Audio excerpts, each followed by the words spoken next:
Greetings to you all in the sweet name of our Lord and Savior Jesus Christ. കർത്താവായ യേശുവിന്റെ മാധുര്യ നാമത്തിൽ നിങ്ങളെ വന്ദനം ചെയ്യുന്നു.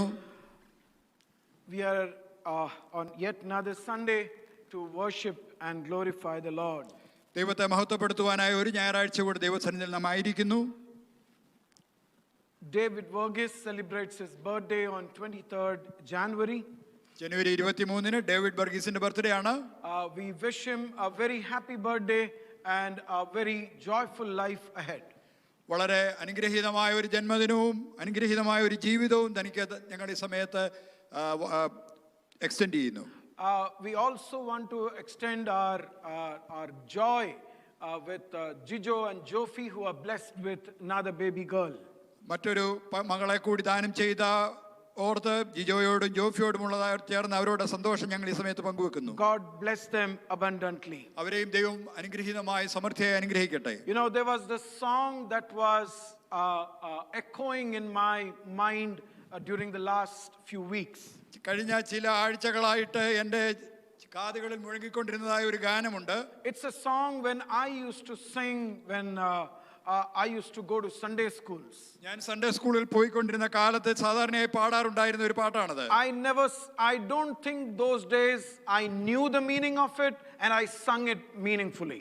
എന്നാൽ ആ സമയത്ത് ആ പാടുന്ന കാലത്ത് അതിന്റെ അർത്ഥം എനിക്ക് യഥാർത്ഥത്തിൽ അറിയാമായിരുന്നു എന്ന് എനിക്ക് അറിഞ്ഞുകൂടാ. We sing it now. It's a hymn written by Kent Henry.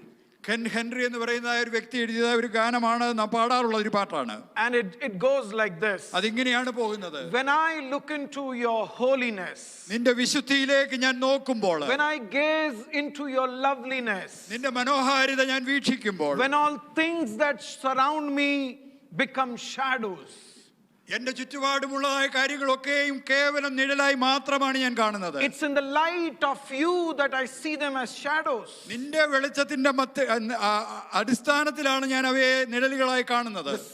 The next stanza goes like this. When I have found the joy of reaching your heart, നിന്റെ ഹൃദയത്തോട് ചേർന്ന് വരുന്നതിൻ്റെതായ സന്തോഷം ഞാൻ കണ്ടപ്പോൾ, when my will becomes enthroned in your love, എന്റെ ഹിതം എന്റെ ഇഷ്ടം നിന്റെ സ്നേഹത്തിൽ അത് വാഴിക്കപ്പെടുമ്പോൾ, when all things that surround me becomes shadows in the light of you, നിന്റേതായ വെളിച്ചത്തിൽ എന്റെ ചുറ്റുമുള്ള കാര്യങ്ങളൊക്കെയും കേവലം നിഴലുകളായി മാത്രം ഞാൻ കാണുന്നു. it's in that context Kent Henry says, I worship you. ആ പശ്ചാത്തലത്തിലാണ് കെൻ ഹെൻറി പറയുകയാണ്, ഞാൻ നിന്നെയാണ് ആരാധിക്കുന്നത്. I worship you.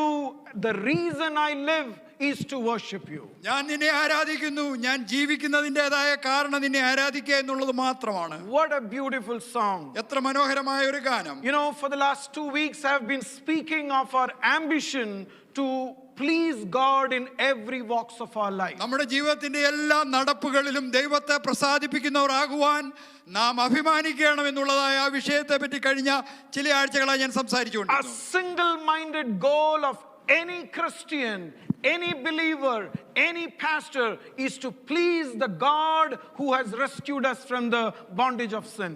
ഏതൊരു ക്രിസ്ത്യാനിയുടെയും ഏതൊരു വിശ്വാസിയുടെയും ഏതൊരു പാസ്റ്ററുടെയും ഏക ഹൃദയത്തോടുകൂടിയുള്ളതായ ആഗ്രഹം എന്ന് പറയുന്നത് പാപത്തിന്റെ കരാളഹസ്തങ്ങളിൽ നിന്ന് അവരെ വിടുവിച്ച യേശുവിനെ പ്രസാദിപ്പിക്കുന്നവരാകുക എന്നുള്ളത് മാത്രമാണ്. And for this ambition, the motivation I said last week is that we are awaiting a future glory. മഹത്വകരമായ ഒരു പ്രത്യാശ, ഒരു പ്രതീക്ഷ നമുക്ക് വേണ്ടി ഉണ്ട് എന്നുള്ളതാണ് ഈ ലക്ഷ്യത്തിലേക്ക് നമ്മെ നയിക്കുന്നതിൻ്റെതായ പ്രേരക ശക്തി. Because we have an amazing glory which does not even fall shadow around what things we hold today. We have an eternal glory before us. നമ്മുടെ മുമ്പാകെ ഒരു നിത്യമായ മഹത്വം നിലയുള്ളതുകൊണ്ട് ഇന്ന് കാണുന്ന കാര്യങ്ങളിലൊക്കെയും യാതൊരു വിധമായ ഇരുളോ നിഴലോ വീഴുവാനായി ആ മഹത്വം നമ്മെ അനുവദിക്കുന്നില്ല. And as we stand on this Sunday, we are another week closer to that eternal glory. ഈ ഞായറാഴ്ച നാം ഈ ദൈവസന്നിധിയിൽ നിൽക്കുമ്പോൾ ആ നിത്യമഹത്വത്തിലേക്ക് ഒരാഴ്ച കൂടെ നാം അടുത്തു വന്നിരിക്കുകയാണ്. And when we have that perspective very clear with us, we will say, my ambition, my goal in life is to please the one who has brought me into this fold. ആ കാഴ്ചപ്പാട് നമുക്ക് കൃത്യമായി വ്യക്തമായി ലഭിച്ചു കഴിയുമ്പോൾ നമുക്ക് പറയുവാനായി കഴിയും, എന്നെ ദൈവമഹത്വത്തിലേക്ക് കൊണ്ടുവന്ന ആ ദൈവത്തെ പ്രസാദിപ്പിക്കുക എന്നുള്ളതാണ് എൻ്റെ അഭീഷ്ടം. I happened to meet one of my friend.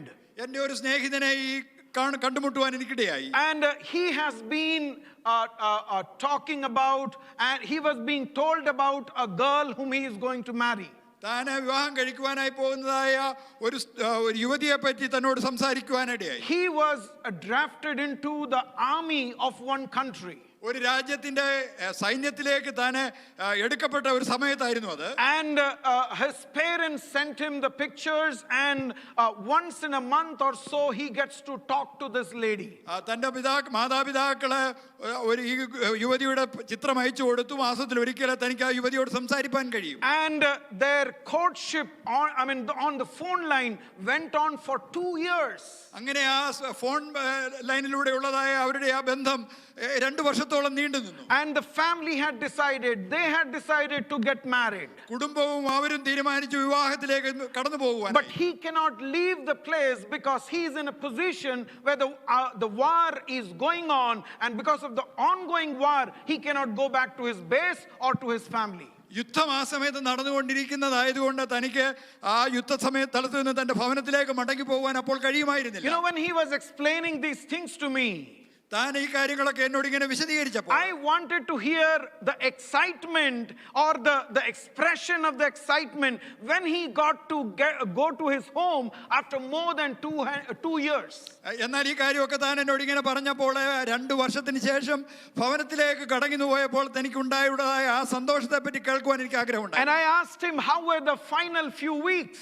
ഞാൻ തന്നോട് ചോദിച്ചു അവസാനത്തെ ചില ആഴ്ചകൾ എങ്ങനെയായിരുന്നു. Forget about weeks. He says, I was counting the days when I will be going and meeting my fiancée.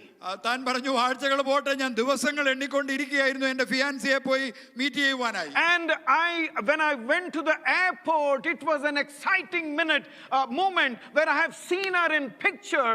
I cannot do a video chat, but when I saw her ahead of me, I was on the top of excitement. ചിത്രത്തിൽ മാത്രം ഫോട്ടോയിൽ കൂടി മാത്രം കണ്ടിട്ടുള്ള തന്നെ എയർപോർട്ടിൽ ചെന്നപ്പോൾ എനിക്ക് നേരെ മുഖാമുഖം കാണുവാനായി കഴിഞ്ഞപ്പോൾ എൻ്റെ ഉള്ളിലുണ്ടായ സന്തോഷം പറഞ്ഞറിയിക്കുവാൻ കഴിയാത്തായിരുന്നു താൻ പറഞ്ഞു. When I heard his expression of excitement, താൻ ഇങ്ങനെയുള്ള തന്റെ ആനന്ദത്തിൻ്റെതായ ആ കാര്യങ്ങൾ വിശദീകരിച്ചത് ഞാൻ കേട്ടപ്പോൾ I was thinking, does that excitement stay in me when I am going to meet my Lord in the cloud, whom I am expecting, who has done all the benefits in my life? എൻ്റെ ജീവിതത്തിൽ എല്ലാ നന്മകളും തന്നതായ എൻ്റെ പ്രാണപ്രിയനെ ആകാശമേഘങ്ങളിൽ കാണുവാൻ പോകുമ്പോൾ എനിക്കുണ്ടായതായ സന്തോഷത്തെ പറ്റി ഉണ്ടാകുവാൻ പോകുന്നതായ സന്തോഷത്തെ പറ്റി അപ്പോൾ ഞാൻ ഓർത്തു. Or am I caught up with things in the world, and this becomes the primary thing, and that becomes a shadow for me?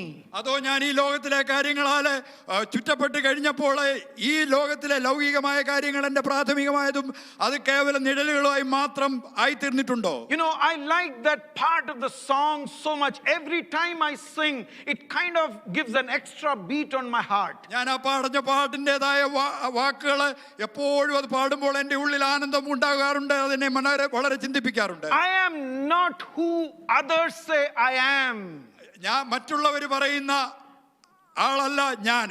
I am who you say I am. ഞാൻ ആരാണെന്ന് നീ പറയുന്നു ആ വ്യക്തിയാണ് ഞാൻ. You give me the dignity. നീയാണ് എനിക്ക് വ്യക്തിത്വം നൽകി തന്നത്. You are the one who make me what I am.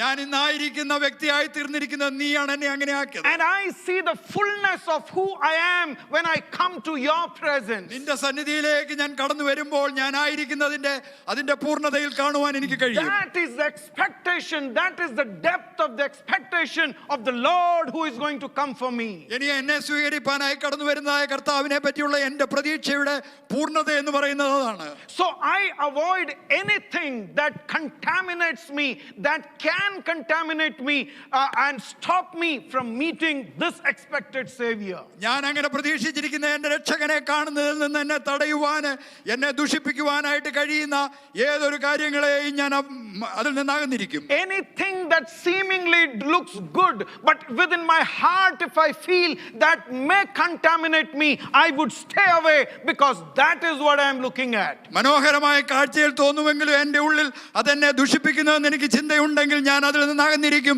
അതാണ് എൻ്റെ കർത്താവിലേക്ക് എന്നെ അടുപ്പിക്കുന്നത്. I mean, you who are listening me right now, എന്നെ കേൾക്കുന്ന നിങ്ങൾ ഓരോരുത്തരും, I am trying to excite you for the future meeting that we are going to have. നാം കാണുവാൻ നമുക്ക് ലഭിക്കുവാൻ പോകുന്നതായ ആ ഭാവി മീറ്റിംഗിനെ ഓർത്ത് നിങ്ങളെ ആനന്ദിപ്പിക്കുവാൻ സന്തോഷിപ്പിക്കുവാനാണ് ഞാൻ ശ്രമിക്കുന്നത്. One of our relative is getting married. ഞങ്ങളുടെ ബന്ധത്തിലുള്ള ഒരു വ്യക്തി വിവാഹം കഴിക്കുവാൻ പോകുന്നു. We decide on what is the dress that we are going to wear on that day. ആ ദിവസം തന്നെ ധരിക്കാൻ പോകുന്ന വസ്ത്രം എന്തെന്നുള്ളതിനെ പറ്റി നാം തീരുമാനിക്കും. We are not the primary members there. We are just another set of people who would be sitting in the pew as this couples exchange their vows. ആ കപ്പിൾ അവരുടേതായ വിവാഹത്തിലേക്ക് കടന്നു പോകുമ്പോൾ അതിലത്തെ പ്രാഥമികമായ കുടുംബാംഗങ്ങളല്ല ഞങ്ങൾ. അവിടെ ആ പ്യൂവിലിരിക്കുന്ന മറ്റുള്ളവരോടൊപ്പം ചേർന്നിരിക്കുന്നവരാണ്. But we think about what is the kind of dress that we will wear. എന്നാൽ നാം അവിടെ ധരിക്കുന്ന വസ്ത്രം എന്തായിരിക്കും എന്നുള്ളതിനെ പറ്റി നാം ചിന്തിച്ചുകൊണ്ടിരിക്കും. We think about the footwear that we would be wearing. അവിടെ നാം ധരിക്കുന്ന ചെരുപ്പ് എന്തായിരിക്കും എന്നുള്ളതിനെ പറ്റി ഞാൻ ചിന്തിക്കും. How best we can present ourselves in the reception of that wedding. ആ വിവാഹത്തിന്റെ സ്വീകരണ സമയത്ത് നമ്മെ എപ്രകാരം നന്നായി കാണിക്കുവാൻ കഴിയുമെന്നുള്ളതിനെ പറ്റി നാം ആലോചിക്കും. Why do we do that? എന്തുകൊണ്ടാണ് നാം അങ്ങനെ ചെയ്യുന്നത്? Everybody is well dressed who come there. അവിടെ കടന്നു വരുന്ന എല്ലാവരും മനോഹരമായ വസ്ത്രം ധരിച്ചവരായിരിക്കും. I want to be presentable in that occasion. ആ സാഹചര്യത്തിൽ എന്നെയും അവിടെ മറ്റുള്ളവരുടെ മുമ്പിൽ പ്രസന്റബിൾ ആയി ചെയ്യുവാനായി ഞാൻ ആഗ്രഹിക്കുന്നു. Can you think of a wedding that is going to come ahead of us?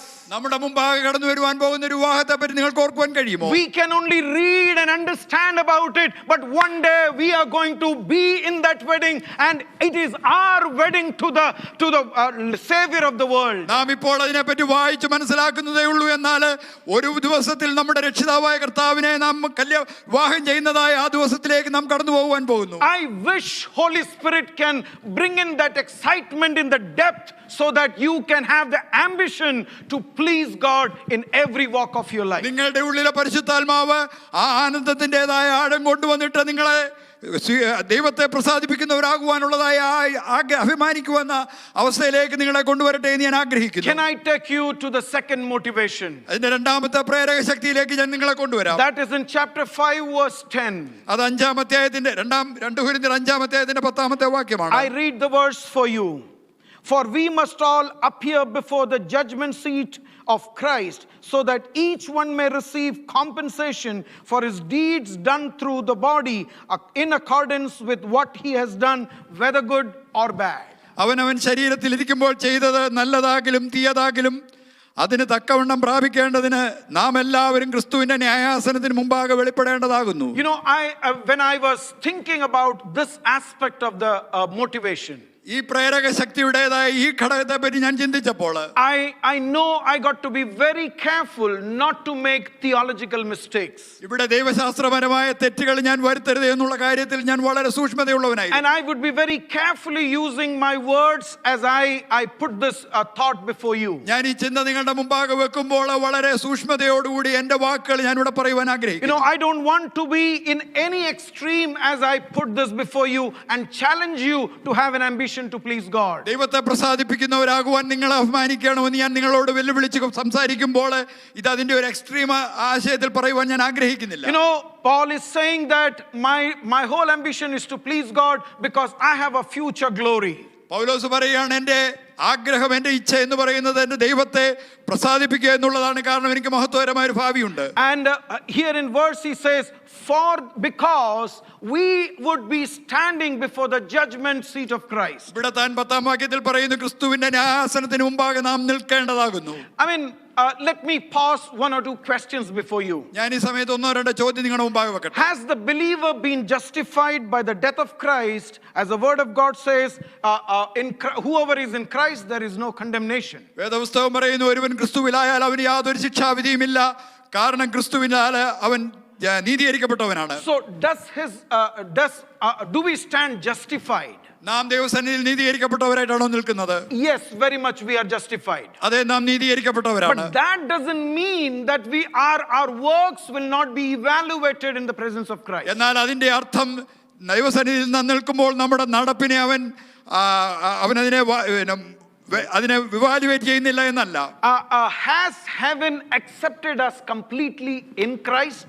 കർത്താവിൽ പൂർണ്ണമായി അവൻ നമ്മെ സ്വീകരിക്കുമ്പോൾ തന്നെ yes, he has accepted us. അവൻ നമ്മെ അങ്ങനെ അംഗീകരിച്ചതാണ്. Will we be judged? എന്നാൽ നമ്മെ അവൻ ന്യായം വിധിക്കുമോ? Yes, he would be judging us. അവൻ നമ്മെ ന്യായം വിധിക്കുക തന്നെ ചെയ്യും. I mean, if you bring these three questions, I know you would be thinking there is some contradiction. ഞാൻ ഈ 3 ചോദ്യങ്ങൾ പറയുമ്പോൾ ഒരു പക്ഷേ നിങ്ങൾ ചിന്തിക്കും അതിനകത്ത് ഒരു വിരോധാഭാസമില്ലേ? We have to keep these three questions in equal tension for not to be unscriptural. എന്നാൽ ആ 3 ചോദ്യങ്ങൾ നമ്മൾ സമാനമായി ചിന്തിക്കണം. അത് ദേവദാസപുസ്തകത്തിന് വിപരീതമായിട്ടാകരുത്. So Paul knows that he has been called to please God because there is a future glory. ഒരു മഹത്വകരമായ ഭാവി ഉള്ളതുകൊണ്ട് ദൈവത്തെ പ്രസാദിപ്പിക്കുവാനാണ് എന്നെ വിളിച്ചതെന്ന് പൗലോസിന് അറിയാം. But then he says there is another reality. Whatever he is doing, that would be brought before the Lord for his judgment. എന്നാൽ പൗലോസ് പറയുന്നു ഞാൻ എന്ത് ചെയ്താലും ദൈവം മുമ്പാകെ അത് ന്യായവിധിക്കായിട്ട് കൊണ്ടുവരും എന്നുള്ളത് ഉറപ്പാണ്. You know, look at the word that says that you would be recompensed for that. You would be compensated for that. എവിടെ പറയുന്ന വാക്ക് നോക്കുക, അതിന് പരിഹാരം നൽകുവാനായിട്ടാണ് കൊണ്ടുവരുന്നത്. You know, the actual meaning is you will get a payback of whatever you do here. അതിന്റെ അർത്ഥം എന്ന് പറയുന്നത് നിനക്കൊരു നഷ്ടപരിഹാരം ലഭിക്കും എന്നുള്ളത് പോലെയാണ്. It is good whether it is good or whether it is bad. അത് നല്ലതായെങ്കിലും തീയതാകിലും. You know, one of my favorite speaker, Paul Hughes, speaks like this.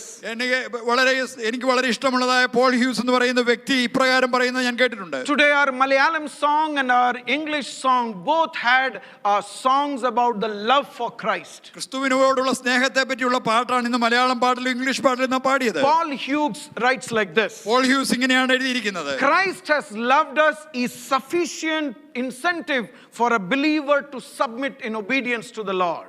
ദൈവം നമ്മെ സ്നേഹിച്ചു എന്നുള്ളത് മാത്രം മതി യേശുവിനോടും ദൈവത്തോടും അനുസരണത്തോടു കൂടി ഇരിക്കുവാനായിട്ട് നമുക്കൊരു ഇൻസെന്റീവ് ആയിട്ട്. For a total devotion to the Lord. ദൈവത്തോട് പൂർണ്ണമായ ഭക്തിയോടെ ചേർന്നിരിപ്പാൻ. You know, whether we may be praying for a healing today morning, ഒരുപക്ഷേ ഇന്ന് രാവിലെ ഒരു രോഗസൗഖ്യത്തിനായിട്ടായിരിക്കാം പ്രാർത്ഥിക്കുന്നത്, and we may not get it. അതൊന്നും ലഭിച്ചില്ല എന്ന് വന്നേക്കാം. We may be praying for a divine intervention in our financial matters, and we may not get it. It can be a truth. സാമ്പത്തികമായ ഒരു അഭിവൃദ്ധിക്കായിട്ട് നമ്മൾ ഇന്ന് പ്രാർത്ഥിക്കുന്നുണ്ടായിരിക്കാം, ഒരു പക്ഷേ അത് ഇന്ന് ലഭിച്ചില്ല എന്നുള്ളത് ഒരു യാഥാർത്ഥ്യമാണ്. We could be praying for somebody's deliverance and it doesn't seem to be happening. ഒരു വ്യക്തിയുടെ വിടുതലിന് വേണ്ടി നാം പ്രാർത്ഥിച്ചു, അത് സംഭവിക്കുന്നതായിട്ട് നാം കാണുന്നില്ല.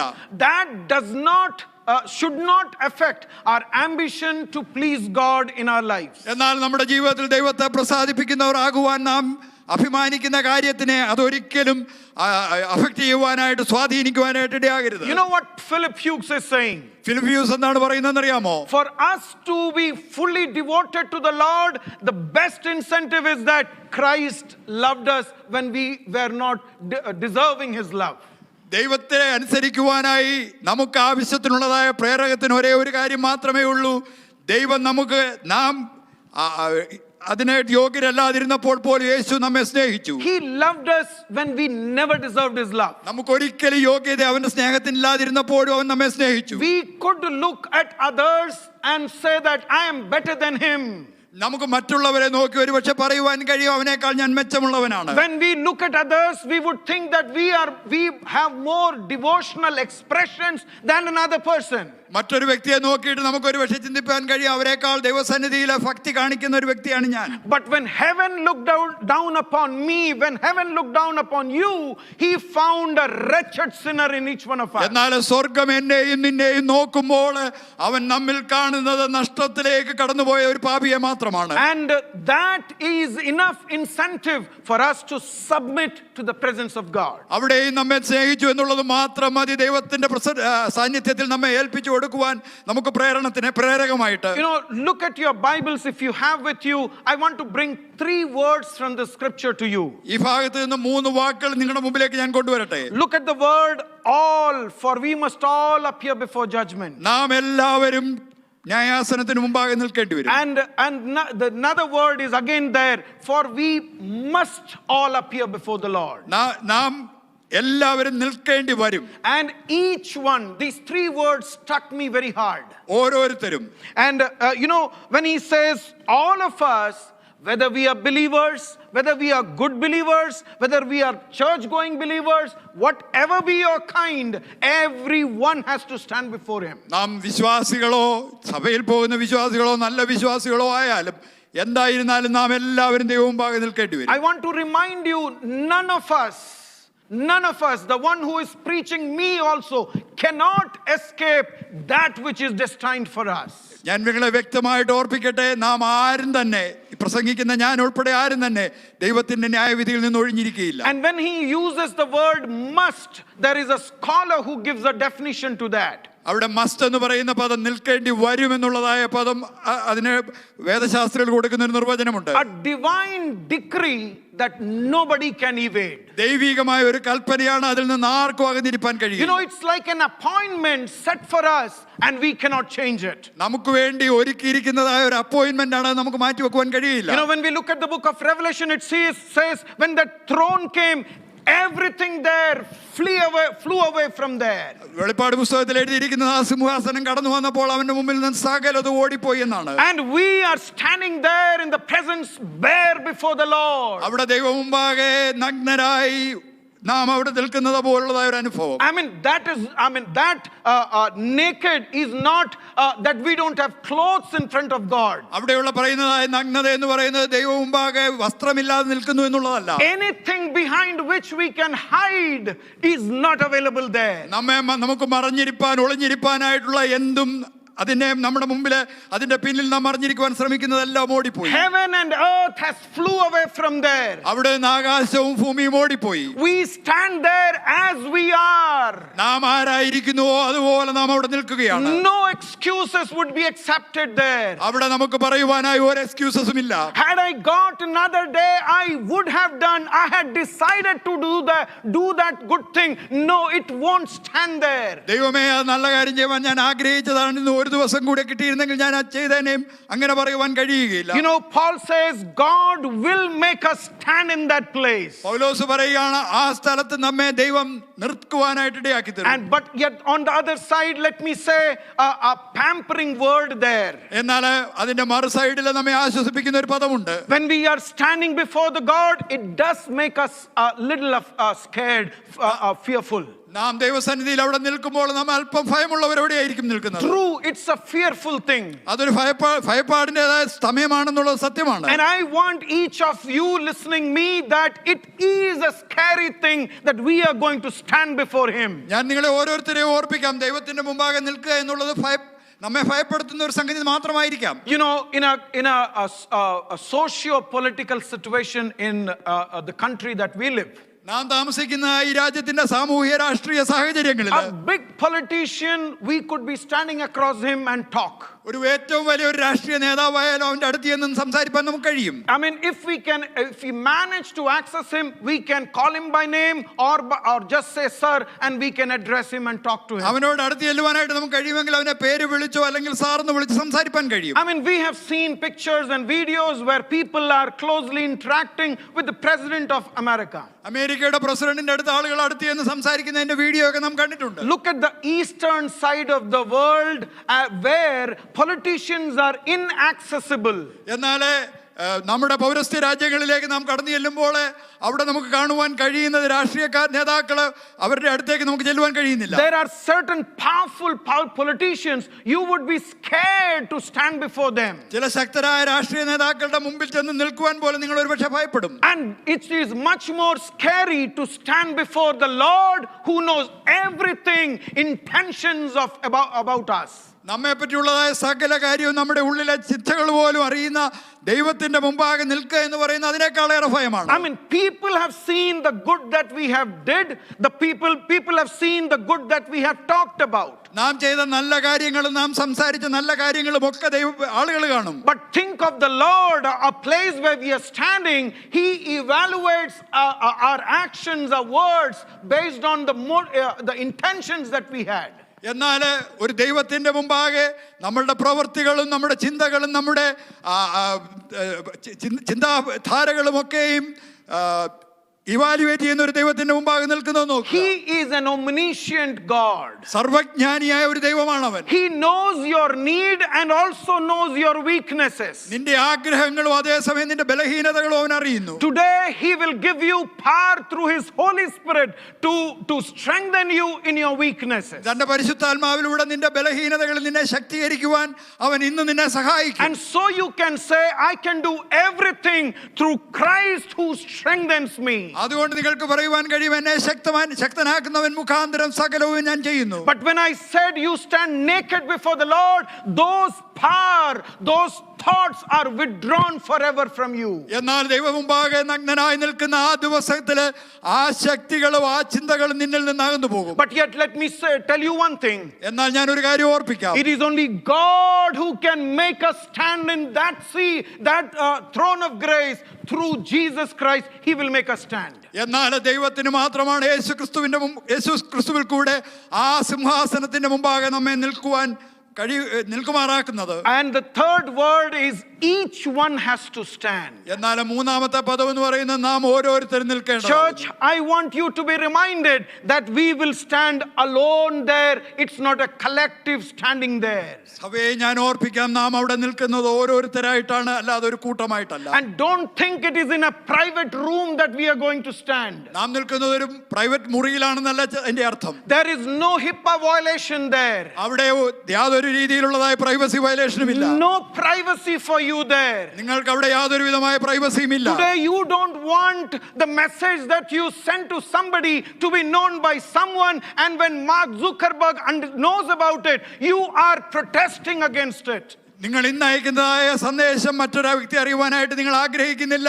മാർക്ക് സക്കർബർഗ് അതിനുള്ള തീരുമാനം എടുത്തു കഴിഞ്ഞപ്പോൾ നിങ്ങൾ അതിനെ പ്രതിഷേധിക്കുന്നു. So in a day or in a couple of days 25 million people move to alternate platforms of Telegram and Signal. അതുകൊണ്ടാണ് അടുത്ത ചില ദിവസങ്ങൾക്കുള്ളിൽ 25 മില്യൺ ആൾക്കാരെ ടെലിഗ്രാമോ സിഗ്നലോ പോലുള്ളതായ ഓൾട്ടർനേറ്റ് പ്ലാറ്റ്ഫോമിലേക്ക് മൂവ് ചെയ്യാൻ ശ്രമിക്കുന്നത്. Because people don't want the kind of messages they have exchanged with some of their close people. കാരണം ആളുകള് മറ്റുള്ളവരുമായിട്ട് അവർ പങ്കുവെച്ചതായ ചില മെസ്സേജുകൾ അതിന്റെ സ്വകാര്യത അവർ വളരെ ബഹുമാനിക്കുന്നു. But there is going to be a scary day one day. എന്നാൽ നമ്മെ ഭയപ്പെടുത്തുന്ന ഒരു ദിവസം വരുന്നു. Everything will be made bare out there. അവിടെ സകല കാര്യങ്ങളും നഗ്നമായി നിൽക്കുന്ന ഒരു അവസ്ഥ. You would not be called to a private room to talk about it. അതേപ്പറ്റി സംസാരിക്കുവാൻ ഒരു സ്വകാര്യ മുറിയിലേക്ക് നിങ്ങളെ വിളിച്ചുകൊണ്ട് പോവുകയില്ല. The whole mankind is standing there. സകല മാനവ വർഗവും അവിടെ നിൽക്കുകയാണ്. And you are standing before the throne. നിങ്ങൾ ദൈവത്തിന്റെ ന്യായാസനത്തിന് മുമ്പാകെ നിൽക്കും. You will not have the capacity to defend yourself. നിങ്ങളെ തന്നെ പ്രതിരോധിക്കുവാനുള്ളതായ ശക്തി ആ സമയത്ത് നിങ്ങൾക്കില്ല. The only way is Jesus Christ who can stand and vouch for you. ഒരേ ഒരു കാര്യം, യേശുക്രിസ്തുവിന് അവിടെ നിന്ന് നിങ്ങൾക്ക് വേണ്ടി മധ്യസ്ഥത പറയുവാൻ കഴിയും. But let me ask you a very touching question, a personal question. എന്നാൽ ഞാൻ നിങ്ങളോട് വ്യക്തിപരമായ ഒരു ചോദ്യം ചോദിക്കട്ടെ. Would Jesus Christ stand there and vouch for your words and deeds on that day? എന്നാൽ നിങ്ങളുടെ വാക്കുകൾക്കും പ്രവൃത്തികൾക്കും സാക്ഷ്യം പറയുവാനായി യേശുക്രിസ്തു ആ സമയത്ത് അവിടെ നിൽക്കുമോ? When you stand in front of people, നീ ജനത്തിന്റെ മുമ്പാകെ നിൽക്കുമ്പോൾ everybody from our church and family is standing there around us. നമ്മുടെ സഭയിലുള്ള എല്ലാ കുടുംബങ്ങളും വ്യക്തികളും നമ്മുടെ ചുറ്റുപാടോടെ നിൽക്കുന്നു. Intentions and motives are made bare before the throne. നമ്മുടെ മനസ്സിലെ ആഗ്രഹങ്ങളും നമ്മുടെ പ്രേരണകളും ഒക്കെയും അവിടെ ദൈവ മുമ്പാകെ നഗ്നമായി കാണപ്പെടുന്നു. Here we had a kind of respectability that we commanded on us. എന്നാൽ ഇവിടെ നമുക്ക് മറ്റുള്ളവരുടെ മുമ്പാകെ നാം കാണിക്കുന്നതായ ഒരു മാന്യതയുണ്ട്.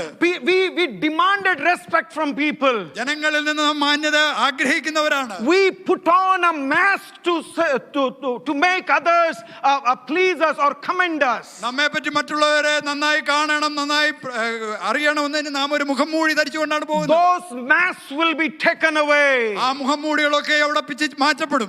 What you did in private would be made public, my dear brothers and sisters. നീ സ്വകാര്യമായി ചെയ്തതൊക്കെ ഇവിടെ ഇതാ പൊതുസ്ഥലത്ത് കാണപ്പെടുവാൻ പോവുകയാണ്. That is what Paul says, each one will have to stand there. അതുകൊണ്ടാണ് പൗലോസ് പറയുന്നത് നാം ഓരോരുത്തരോട് നിൽക്കേണ്ടി വരും. I mean in our society there are respected people, there are men of God who are treated separately. ഇന്നത്തെ നമ്മുടെ സമൂഹത്തിലെ ബഹുമാന്യരായിട്ടല്ല ദൈവദാസന്മാരായിട്ട് കാണുന്നവരെ വ്യത്യസ്തമായിട്ട് നാം ട്രീറ്റ് ചെയ്യും. They have a different table to sit and eat.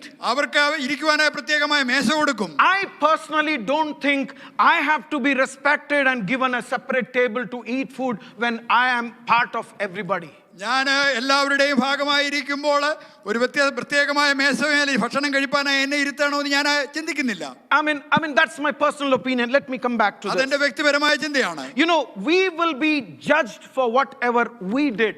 നാം ചെയ്തത് എന്തായിരുന്നാലും അതിനെ ദൈവം ന്യായം വിധിക്കും. I like the root word that has been used, and that has to be translated as recompensed for that. അതിനുവേണ്ടി നഷ്ടപരിഹാരം തരും എന്നൊരർത്ഥത്തിലുള്ള ഒരു മൂലപദമാണ് അവിടെ ഉപയോഗിച്ചിരിക്കുന്നത്. I looked into the dictionary for the English word meaning. അതിന്റെ ഇംഗ്ലീഷ് പദത്തിന്റെ അർത്ഥം ഞാൻ ഡിക്ഷണറിയിൽ നോക്കി. Compensation or reward given for the loss of or harm suffered or effort made. നാം ചെയ്തത് നമുക്ക് നഷ്ടപ്പെട്ടതായോ അല്ലെങ്കിൽ നമുക്ക് വേണ്ടി ചെയ്തതായ പ്രവൃത്തിക്ക് ലഭിക്കുവാൻ കിട്ടാതെ പോയതായ അതിനും ഉള്ളതായ ഒരു വില തിരിച്ചു തരുന്നു. We will get what we did. നാം ചെയ്തത് എന്തായിരുന്നാലും അതിനുള്ളത് നമുക്ക് കിട്ടുന്നു. I mean, what we did is a package with the motivation and intentions as well. നാം ചെയ്തതിൻ്റെതായ ഓരോ കാര്യവും അതിന് പുറമേ ഉള്ളതായ ഒരു മോട്ടിവേഷനും അതിൻ്റെതായ ഒരു ഇച്ഛയും ഒരു ആഗ്രഹവും ഉണ്ട്. When is this going to happen? ഇതെപ്പോഴാണ് സംഭവിക്കുന്നത്? You know, look at the scripture. It says, for we must all appear before the judgment seat of Christ. അവിടെ എഴുതിയിരിക്കുന്നത് നോക്കുക, നാം എല്ലാവരും ക്രിസ്തുവിന്റെ ന്യായാസനത്തിന് മുമ്പാകെ വെളിപ്പെടേണ്ടതാകുന്നു. You know, both these words, appear and recompensed, in Greek it's a tense which is done once upon a time in future. ഇവിടെ വെളിപ്പെടുക എന്ന് പറയുന്നത് നഷ്ടപരിഹാരം ലഭിക്കുക എന്ന് പറയുന്നതിന് ഉപയോഗിച്ചിരിക്കുന്ന ഗ്രീക്ക് പദം ഒരിക്കൽ ഭാവിയിൽ ഒരിക്കൽ മാത്രം സംഭവിക്കുന്ന ഒരു ക്രിയയാണ്. It's not a repetitive action. അത് തുടർച്ചയായിട്ട് സംഭവിക്കുന്ന ഒരു പ്രവൃത്തിയല്ല. It's once upon a time in future something is going to happen. ഭാവി കാലത്ത് ഒരിക്കൽ സംഭവിക്കുവാൻ പോകുന്ന ഒരു കാര്യം. What is that action going to be? അതെന്താണ് ആ പ്രവൃത്തി? A decision that would affect our eternity. നാം എടുക്കുന്നതായ തീരുമാനങ്ങൾ നമ്മുടെ നിത്യതയെ അഫക്റ്റ് ചെയ്യുന്ന സ്വാധീനിക്കുന്ന അവസ്ഥ. I mean, isn't that serious as you hear that? നിങ്ങൾ അതേപ്പറ്റി കേൾക്കുക എന്ന് പറയുന്നത് വളരെ ഗൗരവമുള്ള കാര്യമല്ലേ? You know, something is going to be declared about us as we stand there alone, that this would matter our eternity forever. നാം അവിടെ ഏകരായി നിൽക്കുമ്പോൾ അവിടെ നടക്കുന്ന ഒരു പ്രഖ്യാപനം നിത്യമായ അനുഭവങ്ങളിൽ മുഴുവനും നമ്മുടെ ജീവിതത്തിൽ അഫക്റ്റ് ചെയ്യുന്ന ഒരു കാര്യം. Let me bring the theological aspect. We are not talking about condemnation and salvation. നമ്മളിവിടെ കുറ്റം വിധിക്കുകയും രക്ഷയെ പറ്റിയുമുള്ളതായ ഒരു കാര്യമല്ല പറയുന്നത്. But what I am talking about is we will be judged for what we have done. നാം ചെയ്തത് എന്തായിരുന്നാലും അതിനെ ന്യായം വിധിക്കുന്നതായ ഒരു അവസ്ഥ. The reward that would be given to us for according to what we have done. നാം ചെയ്തതിന്റെ അടിസ്ഥാനത്തിൽ നമുക്കൊരു പ്രതിഫലം ലഭിക്കുന്നതായ സമയം. You know, the word used there for judgment seat of Christ. അവിടെ ഉപയോഗിച്ചിരിക്കുന്നതായ പദം എന്ന് പറയുന്നത് ക്രിസ്തുവിന്റെ ന്യായാസനം എന്നാണ്. The root word is bema, which means a platform or a step where the governor stands. അവിടെ ഉപയോഗിച്ചിരിക്കുന്ന മൂലപദം ഭീമ എന്നാണ്. അതിന്റെ അർത്ഥം ഗവർണർ ഭരണാധികാരി നിൽക്കുന്നതായ ഉയർന്ന ഒരു പ്രതലം. I mean, with all the power and authority, he pronounces a penalty or reward to the one who is standing before the throne. തന്റെ സകല ശക്തിയും അധികാരവും ഉപയോഗിച്ച് തന്റെ സിംഹാസനത്തിന്റെ മുമ്പാകുന്ന ഒരു വ്യക്തിയുടെ മേലെ ഒന്നുകിൽ ശിക്ഷ അല്ലെങ്കിൽ പ്രതിഫലം വിധിക്കുന്ന അവസ്ഥ. You know, it is something very scary as I meditated upon it. ഞാൻ അതേപ്പറ്റി ധ്യാനിച്ചപ്പോൾ എന്നെ വളരെയധികം ഭയത്തിന് അധീനമാക്കിയ ഒരു കാര്യമായിരുന്നു. And I want to tell you, it's a solemn truth. അത് വളരെ വ്യക്തമായ ഒരു സത്യമാണെന്നുള്ള കാര്യം ഞാൻ നിങ്ങളോട് പറയാം. And as I am talking to you, my heart is praying that Holy Spirit will bring this truth in your heart very powerfully to understand that this is a solemn truth. ഞാൻ നിങ്ങളോട് സംസാരിക്കുമ്പോൾ എൻ്റെ പ്രാർത്ഥന ഇതൊരു വളരെ വ്യക്തമായ യാഥാർത്ഥ്യമാണെന്നുള്ള സത്യമാണെന്നുള്ള കാര്യം നിങ്ങളുടെ ഉള്ളിലേക്ക് പരിശുദ്ധാത്മാവ് കൊണ്ടുവരുവാൻ ഇടവരുമാറാകട്ടെ എന്നാണ്. I am here to declare that this is a solemn truth and this is not something that we can change about. ഇത് വളരെ ആത്യന്തികമായ ഒരു സത്യമാണ്. നമുക്കൊരിക്കലും അത് മാറ്റുവാൻ കഴിയാത്തതാണ് എന്നുള്ള കാര്യം ഞാൻ നിങ്ങളോട് പറയാം. You know, the word used here is appear, we must all appear before the judgment seat of Christ. അവിടെ എഴുതിയിരിക്കുന്നത് ദേ ക്രിസ്തുവിന്റെ ന്യായാസനത്തിന് മുമ്പാകെ നാം എല്ലാവരും വെളിപ്പെടേണ്ടതാകുന്നു. You know, it is not that we just go there as making our attendance there. നാം അവിടെ പോയി നമ്മുടെ അറ്റൻഡൻസ് കൊടുക്കുക, നാം സ്വയമായി അവിടെ പോയി നമ്മുടെ അറ്റൻഡൻസ് കൊടുക്കുന്ന പോലെ അല്ലാതെ. You know, when we have our in-person worship, നാം നമ്മുടെ ഇൻ പേഴ്സൺ വർഷിപ്പ് നടക്കുമ്പോൾ, I mean, we all are seated here and we make our attendance there primarily. നാം എല്ലാവരും ഇവിടെ ഇരിക്കുമ്പോൾ നമ്മുടെ അറ്റൻഡൻസ് പ്രാഥമികമായിട്ട് അത് അവിടെ കൊടുക്കുവാൻ വേണ്ടിയാണ് വരുന്നത്. I mean, whether mentally we are sitting here or not is something that is between you and the Lord. നാം മനസ്സുകൊണ്ട് നാം ഇവിടെയാണോ ഇരിക്കുകയില്ലോ എന്നുള്ളത് നീയും നിന്റെ ദൈവവും തമ്മിലുള്ള കാര്യമാണ്. But that is not what is being used here. എന്നാൽ ഇവിടെ ഉപയോഗിച്ചിരിക്കുന്ന ആശയം അതല്ല. Forgive me for using the Greek word again here. ഇവിടെ പിന്നെ ഞാൻ ആ ഗ്രീക്ക് പദം പറയുന്നതിൽ എന്നോട് ക്ഷമിക്കുക. The Greek word is planerao. അവിടെ ഉപയോഗിച്ചിരിക്കുന്ന ഗ്രീക്ക് പദമാണ് പ്ലാനറാവ്, which means we got to be present there, exposed before the Lord. ദൈവം മുമ്പാകെ പൂർണ്ണമായും തുറന്നു കാണിക്കപ്പെട്ടവനായി നാം അവിടെ നിൽക്കേണ്ടി വരും. Look at the word, it says we would be made manifest in that place. നാം അവിടെ നിൽക്കുവാനായി നമ്മെ അവിടെ വെളിപ്പെടുത്തുന്നതായ ഒരു അവസ്ഥ. It is not that the Lord is knowing these things for the first time. കർത്താവിന് ഈ കാര്യം ആദ്യമായിട്ട് അറിയാമെന്നല്ല അതിന്റെ അർത്ഥം. But I mean, we are given the evidence based on which our reward or our punishment is going to be decided. നമ്മുടെ ശിക്ഷയും നമ്മുടെ പ്രതിഫലവും തീരുമാനിക്കുവാനുള്ളതായ തെളിവുകൾ വെളിപ്പെടുന്ന ദിവസമാണത്. And we will have no answers when this is being brought before us. അത് നമ്മുടെ മുമ്പാകെ കൊണ്ടുവരുമ്പോൾ അതിന് മറുപടി പറയുവാൻ നമുക്കൊന്നും കാണുകയില്ല. You know, in India, when I was there, I had a bike.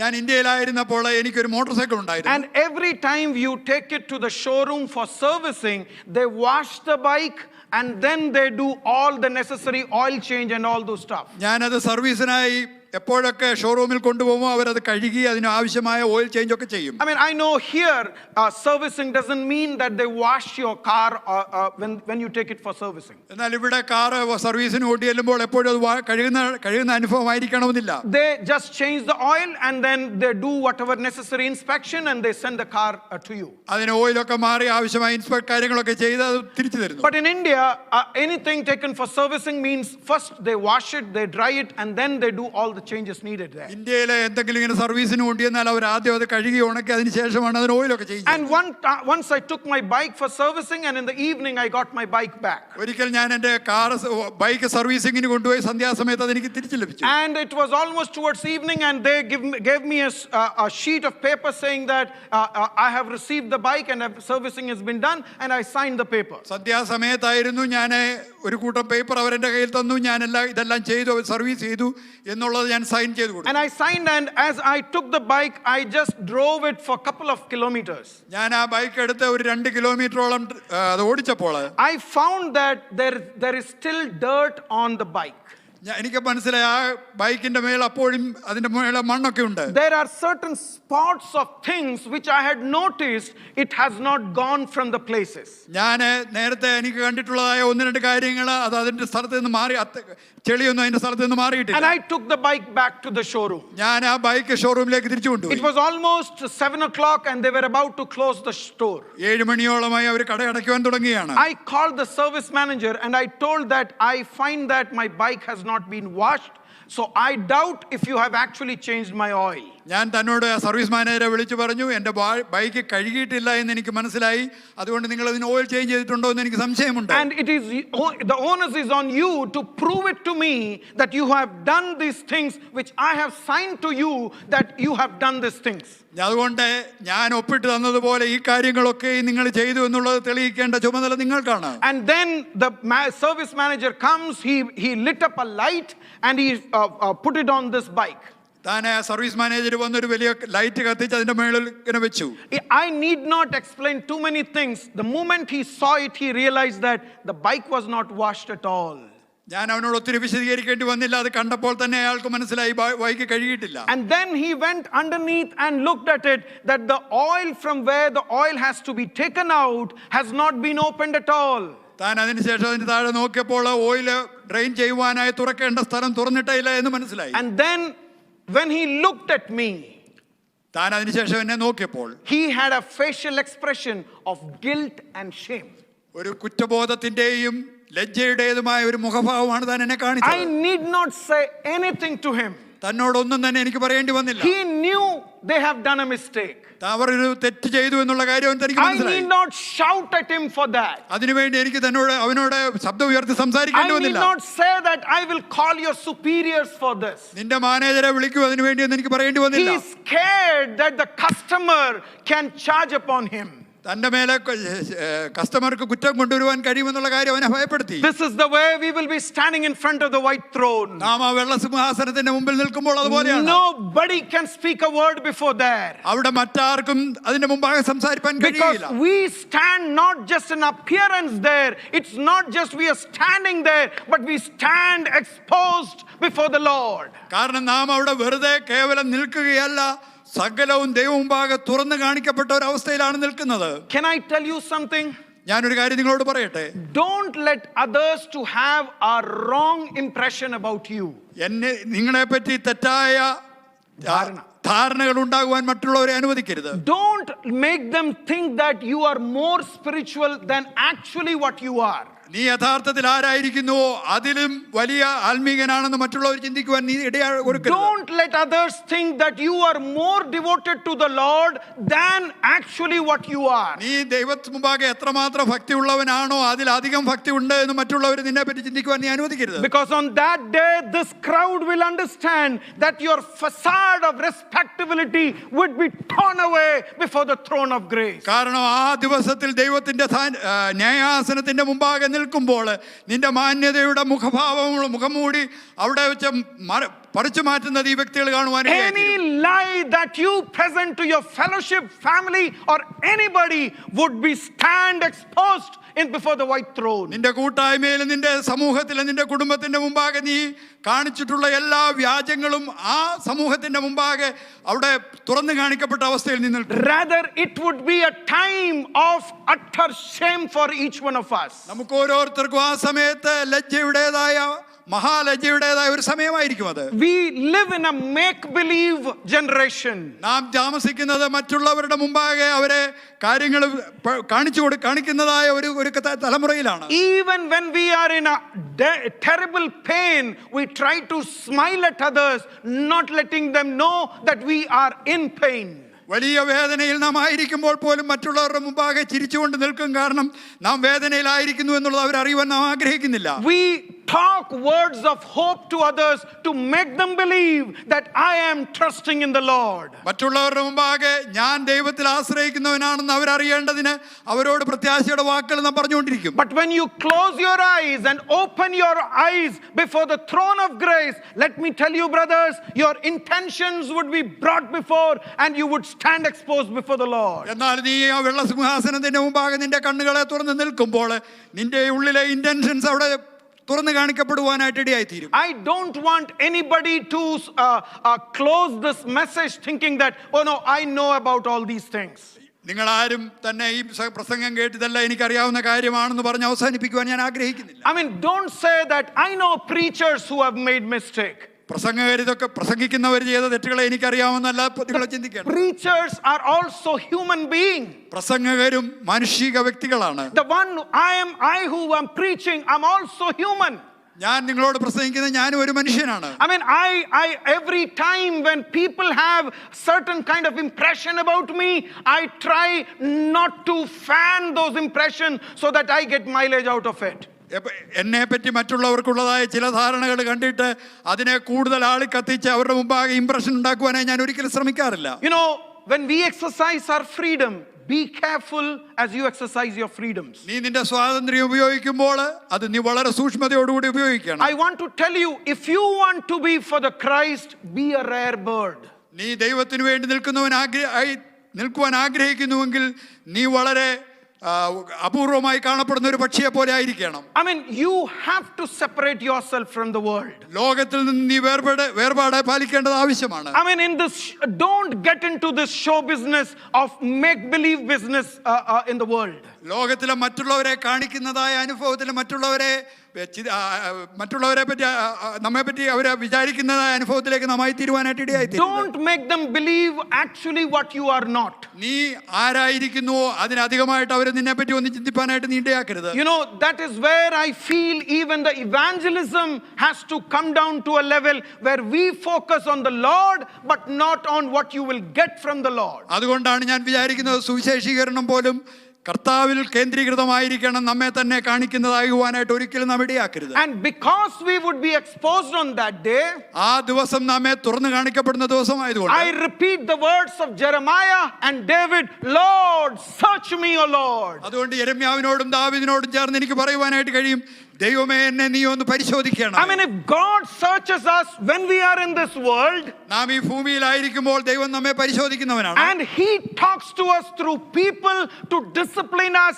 to bring about changes necessary in our life. നമ്മുടെ ജീവിതത്തിൽ ആവശ്യമായ വ്യതിയാനങ്ങൾ വരുത്തുവാനും നമ്മെ അച്ചടക്കം പഠിപ്പിക്കുവാനായി വ്യക്തികളിൽ കൂടി ദൈവം നമ്മോട് സംസാരിച്ചുകൊണ്ടിരിക്കും. Can I say that would be better than an embarrassment before the throne of grace? ഞാൻ പറയട്ടെ, ന്യായാസനത്തിന് മുമ്പാകെ ലജ്ജ അവിടെ നിൽക്കുന്നതിനേക്കാൾ എത്രയോ നല്ലൊരു കാര്യമാണത്. Let's ask God, Lord, examine me and let me know what are the weaknesses and where all I have committed sins before you. അതുകൊണ്ട് ദൈവത്തോട് നമുക്ക് ചോദിക്കാം, ദൈവമേ നീ എന്നെ പരിശോധിച്ച് എൻ്റെ ഉള്ളിലുള്ള ബലഹീനതകളും നിന്റെ മുമ്പാകെ ഞാൻ ചെയ്ത പാപങ്ങളും എവിടെയാണെന്ന് നീ അറിയണം. I want to assure you that if your cry comes from the depth of your heart, ഞാൻ നിങ്ങൾക്കൊരു ഉറപ്പ് തരാം, നിങ്ങളുടെ ഉള്ളിന്റെ ആഴത്തിൽ നിന്ന് നിലവിളി പുറത്തു വരുന്നുവെങ്കിൽ, if you confess and repent your sins even today, ഇന്ന് നിങ്ങളുടെ പാപങ്ങളും നിങ്ങളുടെ കുറ്റങ്ങളും നിങ്ങൾ ഏറ്റുപറയുന്നുവെങ്കിൽ, there would be a warm blanket that would be put on you in a stormy night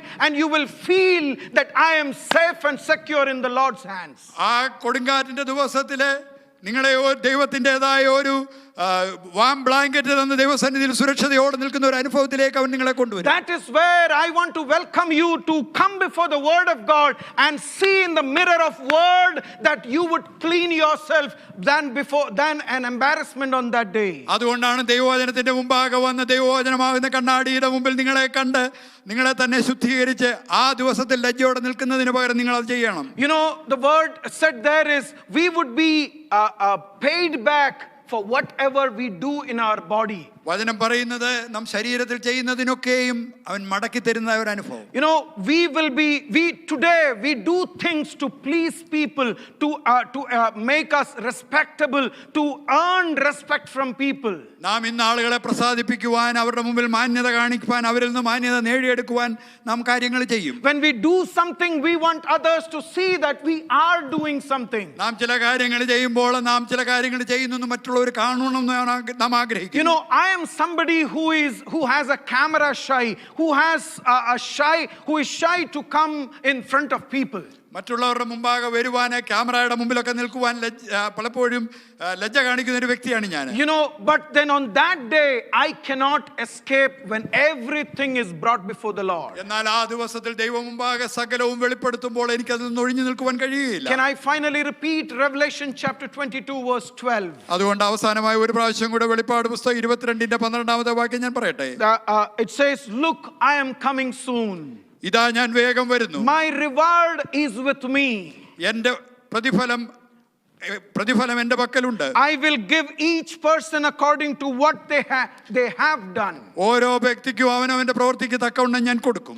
I quickly rushing another 5 minutes I have to wind up. അടുത്ത 5 minute കൊണ്ട് ഞാൻ അവസാനിപ്പിക്കാം. You know, Paul says one of the motivation is I have a future glory awaiting me. പൗലോസ് പറഞ്ഞു, എന്നെ പ്രേരിപ്പിക്കുന്നതായ ഒരു ശക്തി എന്ന് പറയുന്നത് എനിക്ക് വേണ്ടി ഒരു മഹത്വകരമായ ഭാവിയുണ്ട്. The second motivation is the reality of judgment, the judgment seat of Christ. കർത്താവിന്റെ ന്യായാസനത്തിന്റെ യാഥാർത്ഥ്യമാണ് രണ്ടാമത്തെ പ്രേരക ശക്തി. I cannot close without saying the final motivation. എന്നാൽ മൂന്നാമത്തെ പ്രേരക കാരണം കൂടി പറയാതെ എനിക്ക് അവസാനിപ്പിക്കാൻ കഴിയില്ല. The love of Christ compels us. That's what Paul says. പൗലോസ് പറയുകയാണ് ദൈവത്തിന്റെ സ്നേഹം ഞങ്ങളെ നിർബന്ധിക്കുന്നു. That is what he says in verse 14. അതാണ് 14-ാം വാക്യത്തിൽ താൻ For the പറയുന്നത്. love of Christ controls us, compels us. ക്രിസ്തുവിന്റെ സ്നേഹം ഞങ്ങളെ നിർബന്ധിക്കുന്നു. What is it compelling me to?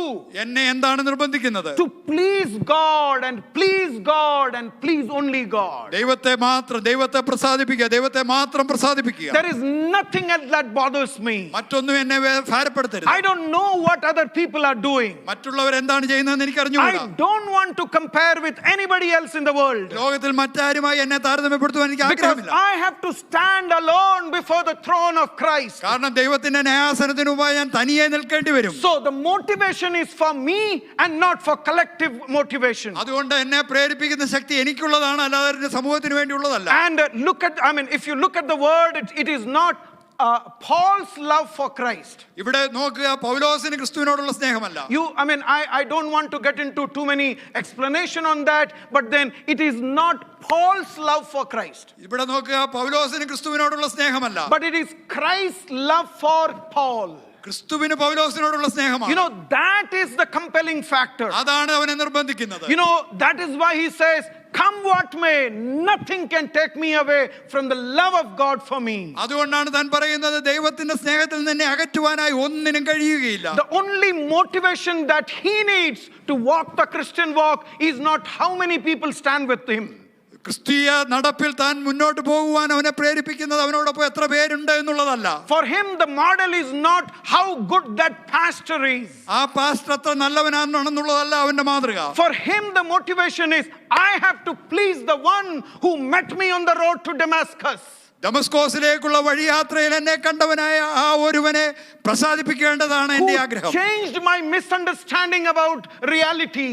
യാഥാർത്ഥ്യത്തെ പറ്റിയുള്ള എന്റെ തെറ്റിദ്ധാരണകളൊക്കെയും അവനാണ് മാറ്റിയത്. I thought I am part of Israel. ഞാൻ ഇസ്രായേലിന്റെ ഭാഗമാണെന്നാണ് ഞാൻ കരുതിയത്. But on the way to Damascus, I had an enlightenment to understand that the ones who are bought by the precious blood of Jesus Christ are the true Israel. എന്നാൽ ദമസ്കോസിലേക്കുള്ള പടിവാതിൽക്കൽ ആ വഴിയിൽ വെച്ച് എനിക്ക് വെളിപ്പാടുണ്ടായി, ക്രിസ്തുവിന്റെ രക്തത്താൽ വീണ്ടെടുക്കപ്പെട്ടവനാണ് യഥാർത്ഥ ഇസ്രായേലിയൻ.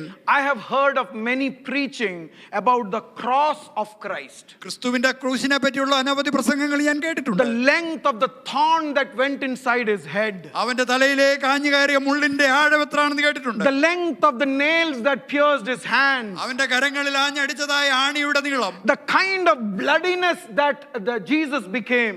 യേശുവിന്റെ മേലെ യേശു ചൊരിഞ്ഞതായ രക്തം നിറഞ്ഞതായ അവസ്ഥ. And I see people becoming very emotional about it. അതൊക്കെ കേൾക്കുമ്പോൾ ആളുകൾ വികാരങ്ങളാൽ നിറയുന്നത് ഞാൻ കണ്ടിട്ടുണ്ട്. There are women who start crying that Jesus suffered like this. യേശു അപ്രകാരം പീഡ അനുഭവിച്ചത് കണ്ട് സ്ത്രീകൾ കരയുന്നത് ഞാൻ കണ്ടിട്ടുണ്ട്. The cruelty on cross is not the factor that should bring us close to Christ. ക്രൂശിന്റേതായ ആ ക്രൂരതയല്ല ക്രിസ്തുവിലേക്ക് നമ്മളെ അടുപ്പിക്കേണ്ടതായ ഘടകം. His death was painful, true, I agree with that. അവന്റെ മരണം വേദന നിറഞ്ഞതായിരുന്നു എന്നുള്ള ഒരു യാഥാർത്ഥ്യമാണ് ഞാൻ അംഗീകരിക്കുന്നു. But looking at the bloodiness and the pain that he went through on the cross does not draw me so close to him. അവനെ ക്രൂശിലേക്ക് നോക്കി അവൻ അനുഭവിച്ച വേദനയും അവന്റെ കാണുന്നതായ രക്തം നിറഞ്ഞതായ അവസ്ഥയും അല്ല എന്നെ അവനിലേക്ക് അടുപ്പിക്കുന്നത്. Your emotional outburst would be very temporary till the picture is clear before you. You would be emotional and then it would be gone. നിങ്ങളുടെ വൈകാരിക പ്രകടനം വളരെ താൽക്കാലികമാണ്. ആ ചിത്രം നിങ്ങളുടെ കണ്ണിൽ നിറഞ്ഞിരിക്കുമ്പോൾ മാത്രം ആണ് അതുള്ളത്. അത് പോയി കഴിയുമ്പോൾ അത് മാറിപ്പോകും. But brothers and sisters, that is not what draws us there. പ്രിയ സഹോദര സഹോദരി, അതല്ല നമ്മെ ക്രിസ്തുവിലേക്ക് അടുപ്പിക്കുന്നത്. Somebody took the pain for us is not the factor that draws us there. നമുക്ക് വേണ്ടി ഒരാൾ വേദന അനുഭവിച്ചു എന്നുള്ള ഭാഗമല്ല നമ്മെ അവിടേക്ക് അടുപ്പിക്കുന്നത്. Sometimes we feel obliged to somebody because they took pain for us. നമുക്ക് വേണ്ടി ചില വേദനകൾ അനുഭവിച്ചതുകൊണ്ട് അവർക്ക് ചില കാര്യങ്ങൾ നാം ചെയ്യുവാൻ കടപ്പെട്ടവരാണെന്നൊരു ചിന്ത നമുക്ക് പലപ്പോഴും ഉണ്ടാകാറുണ്ട്. That is not what Paul is talking here. എന്നാൽ അതല്ല പൗലോസ് ഇവിടെ പറയുന്നത്. The reality why he died on the cross makes me feel that he loved me so much. അവൻ എന്തിനു വേണ്ടി ക്രൂശിൽ മരിച്ചു എന്നുള്ളത് യാഥാർത്ഥ്യം എനിക്ക് മനസ്സിലാക്കി തരുന്നത് അവൻ എന്നെ അത്രയ്ക്ക് സ്നേഹിച്ചു എന്നാണ്. At the Garden of Gethsemane, when the blood came out of his sweat cells was because of a very, very specific reason. ഗദസമന തോട്ടത്തിലായിരുന്നപ്പോൾ അവൻ രക്തം വിയർപ്പുതുള്ളികളായി പൊടിഞ്ഞതിന് പ്രത്യേകമായ ഒരു കാരണമുണ്ട്. He knew the burden of sin is going to be on his shoulder. അവന്റെ മേലെ, അവന്റെ ചുമലിൽ മേൽ അവൻ വഹിക്കുവാൻ പോകുന്ന പാപത്തിന്റെ ഭാരം എത്രയെന്ന് അവൻ അറിയാം. Isaiah 53 says the Father God crushed him on the cross. യെശയ്യാവ് 53 പറയുന്നത് പിതാവ് ക്രൂശിൽ അവനെ തകർത്ത് കളഞ്ഞു എന്നാണ്. These thorns on his head, these spear which pierced into his sides were all part of that Father's crushing on the cross. പിതാവ് അവനെ ക്രൂശിൽ തകർത്തതിൻ്റെതായ ഭാഗമാണ് അവനെ തലമേൽ അടിച്ചതായ മുൾമുടിയും അവന്റെ വിലാപ്പുറത്ത് കുത്തിയതായ കുന്തവും എന്നൊക്കെ പറയുന്നത്. Our sins made him to be on the cross. നമ്മുടെ പാപമാണ് അവനെ ക്രൂശിലേക്ക് കൊണ്ടുവന്നത്. Our sin was terrible, my dear brothers and sisters. പ്രിയ സഹോദര സഹോദരി, നമ്മുടെ പാപം എന്ന് പറയുന്നത് വളരെ ഭീകരമാണ്. And Jesus took it on himself, the sin of the whole world. സകല മാനവവർഗത്തിന്റെയും പാപം യേശു തന്റെ ക്രൂശിന്മേൽ അവനെ വഹിച്ചു. That's why when he was coming down for baptism, John the Baptist says, behold the Lamb of God who takes away the sins of the world. അതുകൊണ്ടാണ് സ്നാനജലത്തിലേക്ക് അവൻ കടന്നു വരുമ്പോൾ യോഹന്നാൻ സ്നാപകൻ പറയുന്നു, സർവ്വമാനവവർഗത്തിന്റെയും പാപം വഹിക്കുന്ന ദൈവത്തിന്റെ കുഞ്ഞാട്. I mean, I would request you to think and meditate and read about the love of Christ, and that will motivate you to please only him.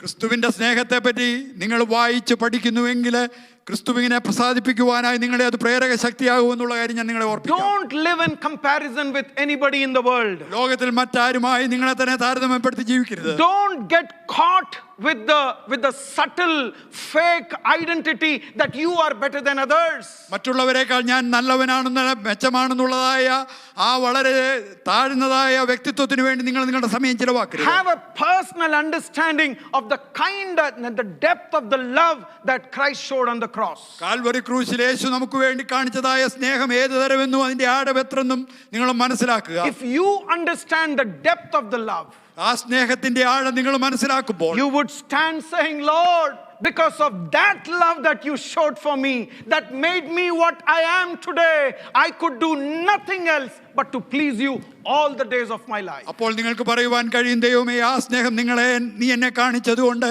ഇന്ന് ഞാൻ ആയിരിക്കുന്നത് അതുകൊണ്ട് മാത്രമായതുകൊണ്ട് നിന്നെ പ്രസാദിപ്പിക്കുന്നവനാകുവാൻ ഞാൻ ഇച്ഛിക്കുന്നു. When I was ministering in the city of Miraj, south of Maharashtra, മഹാരാഷ്ട്രയിലെ തെക്ക് ഭാഗത്തുള്ള മീറജിൽ ഞാൻ ശുശ്രൂഷിക്കുമ്പോൾ, you know, there used to be a huge a hospital there. അവിടെ ഒരു വലിയ ഹോസ്പിറ്റൽ ഉണ്ട്. I know, like CMC Vellore, CMC Ludhiana, it was supposed to be CMC Miraj. ലുധിയാനയിലും വെല്ലൂരുമുള്ള CMC പോലെ അത് മീറജിലെ CMC ആകേണ്ടതായിരുന്നു. Christian Medical College was it was so big.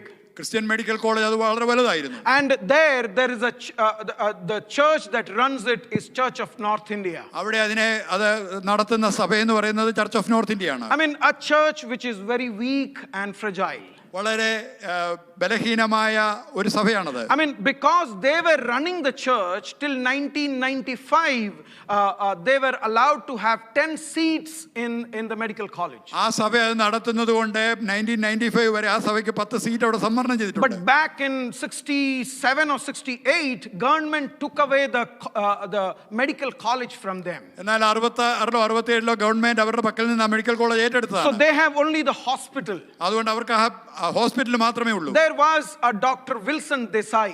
അവിടെ Wilson Desai എന്ന് പറയുന്ന ഒരു ഡോക്ടർ ഉണ്ടായിരുന്നു. He was an ENT specialist. ഒരു ENT specialist ആയിരുന്നു. And he used to come for the Bible studies. Thane Bible study കടന്നു വരും. And there is this one time he made a statement which I keep on remembering about him. ഒരിക്കൽ താൻ നടത്തിയ ഒരു പ്രസ്താവന ഞാൻ അത് എപ്പോഴും അവനെ പറ്റി ഓർക്കുമ്പോൾ അത് ഓർക്കാറുണ്ട്. You know, he told me like this. താൻ എന്നോട് ഇങ്ങനെയാണ് പറഞ്ഞത്, Philip, if this Christian church was not here and if I wouldn't have got a seat in medical college, you would have found me having drugs and lying in one of the roadside ditches, and that would have been my life. താൻ എന്നോട് പറഞ്ഞു, ഈ ക്രിസ്തീയ സഭ ഇവിടെ ഇല്ലായിരുന്നുവെങ്കിൽ, ഈ medical കോളേജിൽ എനിക്കൊരു അഡ്മിഷൻ ലഭിച്ചില്ലായിരുന്നുവെങ്കിൽ, നീ എന്നെ ഒരുപക്ഷെ ഒരു റോഡ് സൈഡിൽ ലഹരിക്കടിപ്പെട്ടവനായി വീണ് കിടക്കുന്നതായിട്ട് ഒരുപക്ഷെ. Today you call me as Sir Dr. Wilson. ഇന്ന് നീ ഒരു പക്ഷേ എന്നെ ഡോക്ടർ വിൽസൺ സാർ എന്നൊക്കെ വിളിക്കുന്നുണ്ട്. But then I am not eligible for this. ഞാൻ അതിനൊരു യോഗ്യനുമല്ല. But eventually God saved me, and today I am a believer. ദൈവം എന്നെ രക്ഷിച്ചു. ഇന്ന് ഞാനൊരു വിശ്വാസിയാണ്. What I mean is, the love that Lord has shown for us, sometimes we take it for granted. ഞാൻ പറയുന്നതിന്റെ ആശയം, കർത്താവ് നമ്മെ കാണിച്ചതായ സ്നേഹം പലപ്പോഴും നാം അത് നിസ്സാരമായി തള്ളിക്കളയും. If that love wouldn't have come to us, we wouldn't have been what we are today. ആ സ്നേഹം നമ്മുടെ മേൽ കടന്നു വന്നില്ലായിരുന്നുവെങ്കിൽ നാം ഇന്ന് ആയിരിക്കുന്ന അവസ്ഥയിൽ നാം ആകുമായിരുന്നില്ല. I mean, Christian children, Christian second generation who have born in a Christian family sometimes don't understand the depth of this Christian love. ക്രിസ്തീയ കുടുംബത്തിൽ ജനിച്ച രണ്ടാം തലമുറക്കാരായ ക്രിസ്തീയ പൈതങ്ങൾക്ക് പലപ്പോഴും ഈ സ്നേഹത്തിന്റെ ആഴം അത് മനസ്സിലാക്കുവാനായി കഴിയുന്നില്ല. Because right from Sunday school they start singing, but they don't understand it. കാരണം സൺഡേ സ്കൂൾ പഠിക്കുന്ന കാലം തൊട്ട് അവരത് പാടാറുണ്ട്, എന്നാൽ അവർക്കത് മനസ്സിലാകുന്നില്ല. I'm winding up. ഞാൻ ഇവിടെ അവസാനിപ്പിക്കട്ടെ. Our ambition is to please God. നമ്മുടെ ഇച്ഛ എന്ന് പറയുന്നത്, നമ്മുടെ അഭീഷ്ടം എന്ന് പറയുന്നത് ദൈവത്തെ സ്നേഹിക്കുക. And the only motivation is that we have a future glory. അതിനുള്ളതായ പ്രേരക ശക്തി എന്ന് പറയുന്നത് നമുക്കൊരു മഹത്വകരമായ ഭാവി. We have to stand before the judgment seat of Christ. നാം അവന്റെ ന്യായാസനത്തിന് മുമ്പാകെ നിൽക്കേണ്ടതുണ്ട്. And also know that his love compels us to do this what we have to be doing. നാം ചെയ്യുന്ന കാര്യങ്ങൾ ചെയ്യുവാനായി അവന്റെ സ്നേഹം നമ്മെ നിർബന്ധിക്കുന്നു എന്നുള്ള കാര്യം നാം അറിയണം. And let me also wind up final statement saying that if you do not have this ambition in your life, എന്നാൽ അവസാനമായ ഒരു പ്രസ്താവന ഞാൻ പറയാം. ഈ ആഗ്രഹം, ഈ അഭീഷ്ടം നിന്റെ ഉള്ളിലില്ല എങ്കിൽ, I'm very sure it's a time of introspection. Do we understand that we have a future glory? നാം ഉള്ളിലേക്ക് തിരിഞ്ഞു നോക്കി നമ്മെ തന്നെ ഒന്ന് ചിന്തിക്കാനുള്ള സമയമാണ്. നമുക്കൊരു മഹത്വകരമായ ഭാവി ഉണ്ടെന്ന് നാം മനസ്സിലാക്കുന്നു. Is our life motivated by something else other than the love of Christ? ക്രിസ്തുവിന്റെ സ്നേഹത്തിന് പകരം മറ്റെന്തോ ആണോ നമ്മുടെ ജീവിതത്തെ മുന്നോട്ട് നയിക്കുന്നത്? And let me give you a 30-second for introspection, please. നിങ്ങളുടെ ഉള്ളിലേക്ക് തിരിഞ്ഞു നോക്കി നിങ്ങളെ തന്നെ ഒന്ന് പരിശോധിക്കുവാൻ ഒരു 30 സെക്കൻഡ് ഞാൻ തരട്ടെ. Shall we close our eyes and look to the Lord? നമ്മുടെ കണ്ണുകളെ നമുക്ക് അടയ്ക്കാം, ദൈവമുഖത്തേക്ക് നമുക്ക് നോക്കാം.